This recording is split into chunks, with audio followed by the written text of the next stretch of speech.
সেদিন আমাকে প্রশ্ন করেছিল কোন বয়সে বিয়ে করতে হয়। আমি বললাম 50 পেরুলে করবি, যাতে ছেলে না হয়।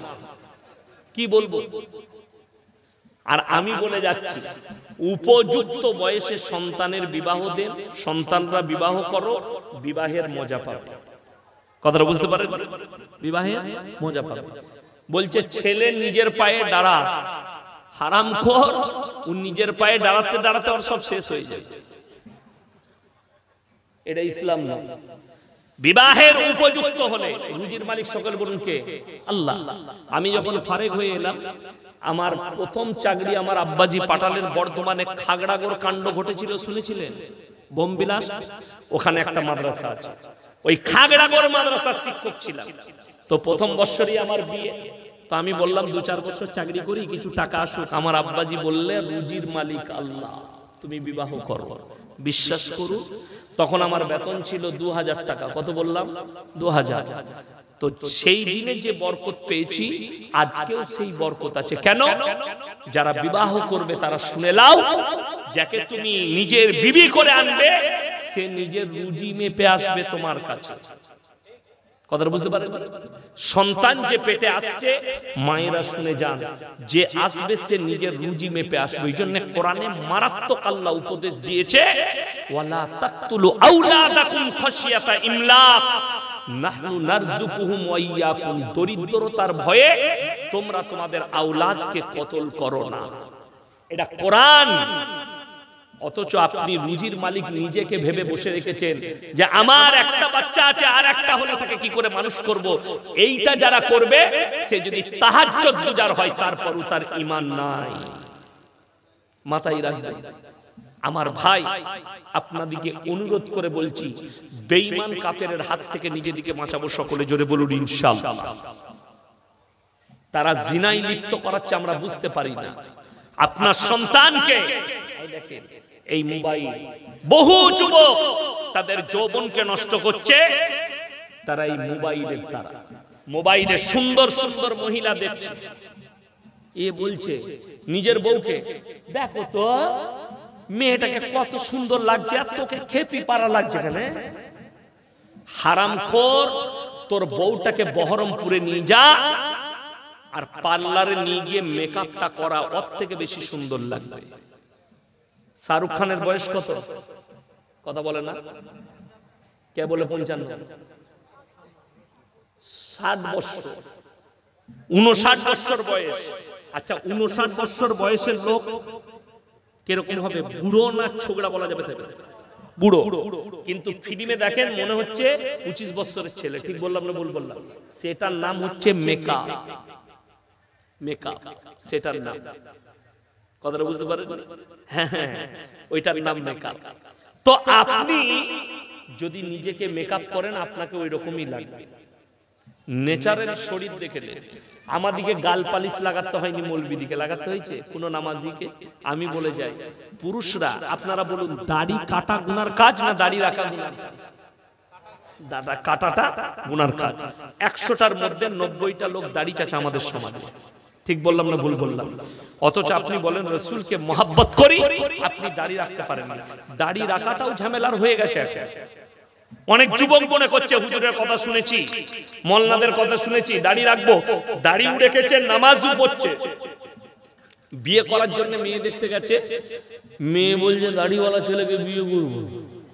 যা বুঝে নামাজ পড়ে দাড়ি রেখেছে, ওকে বিয়ে করে?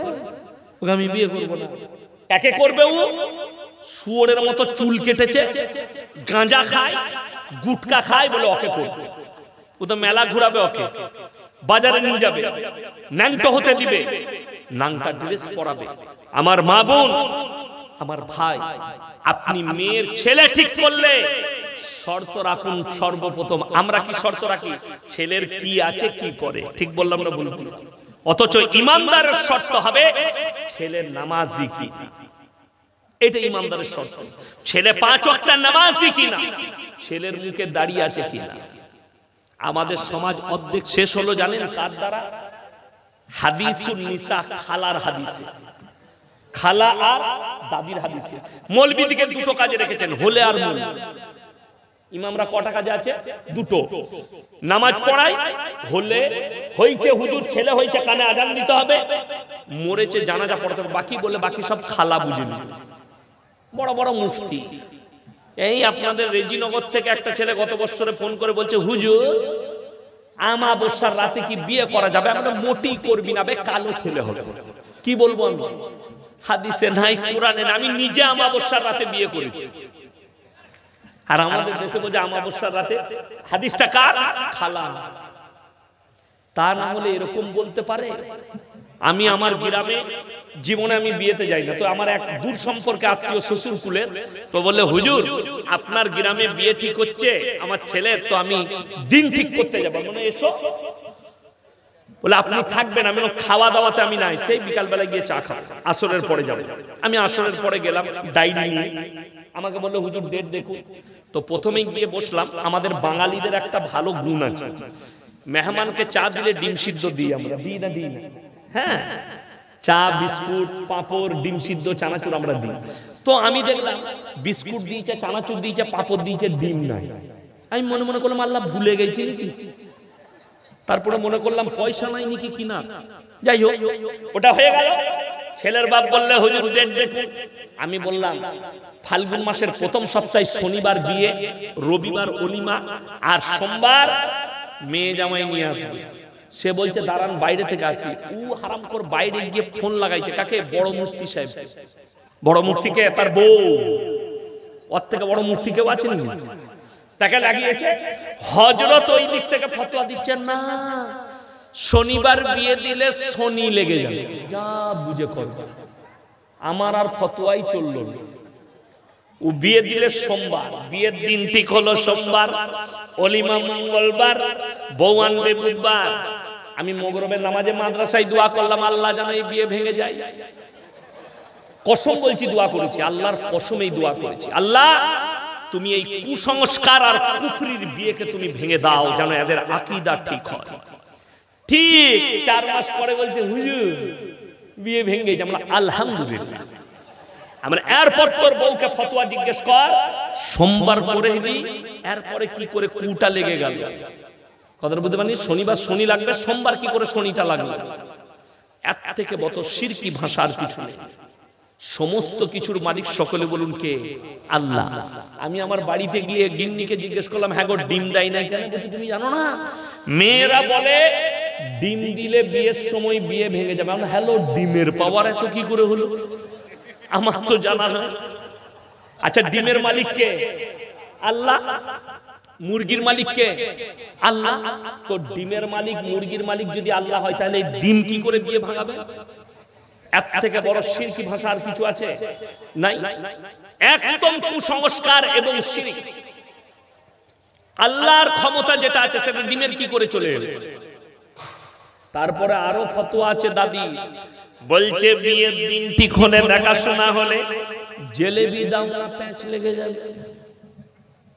হ্যাঁ, আজ কি আমাদের এলাকায় একটা গরিব পাড়া আছে, তো তারা কিছু ঘর আছে হিন্দু থেকে মুসলিম হয়েছে, তাদের একটা মসজিদ করে দিচ্ছি। আমার একজন বন্ধু আসানসোলের সদরুদ্দিন ভাই, বড় পার্টি শিল্পপতি, তিনি করে দিচ্ছেন। তো ছাদ ঢালাই হবে। আমি তাকে মিস্ত্রিকে ফোন করলাম যে ভাই লিভারদের লেগে কি নাস্তা লুবো? জিলেবি লিচ্ছি। বলছে প্যাঁচ লাগানো আছে মুর্শিদাবাদে। আমরা তোর বীজ মারবো, আমি ওইটাই লিখব। আমার ছাদ ঢালাই বীজ লাগবে। আমি দে জিলাপি দে। সারাদিন ঢালাই হয়ে গেল, কিচ্ছু হলো না, প্যাঁচ লাগে না।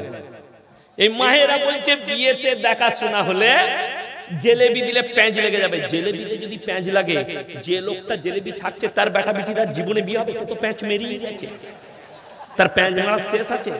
কে বুঝাবে? এর থেকে বড় কুসংস্কার আর কিছু নাই।